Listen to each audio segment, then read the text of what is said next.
Sa lalawigan sa Bohol, anay usa ka 77 anyos nga person with disability kung PWD sa barangay Canulin dito sa lungsod sa Kandihay nga nagsalud ng intawon ulan aron iyang mainom. Kauban lang niya ang iyang mga binuhing iro ug iring. Sayra nato ang sugilanon sa senior citizen pinaagi ni report. Kini ang usa ka Pinoy-anan nga salin sa Bagyong Udet nga hilabihan na kagusbat apan adunay usa ka tawo nga nagpuyo gihapon ini. Siya ang 77 anyos nga si Chris Gumanet alias Boy, kinsa nag-inusara na lang sa kinabuhi sanglit, wa man siya maminyo. Ang iya mga kauban sa iyang Pinoy-anan mao ang mga binuhing iro ug iring.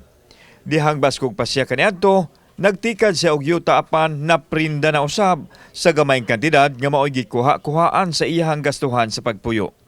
Kisa may imong kauban danhi sa balay tay. Wa, ang kauban nga iro. Ikaw rang isa, naginusara ra ka. Nag-inusaran naman ko. Wa kay pamilya, wa ba kay anak? Wa ba? Wa, kay muna giingon nga ulit nga tao man. Ulitaw. Tungod kay luya na, magkugi si Tatay Chris og salod sa ulan nga iyahang pabukalan nga mao'y imnon. Aduna kuno'y makab-an og tubig sa silingan apan kapuya na siya tungod sa iyahang kondisyon.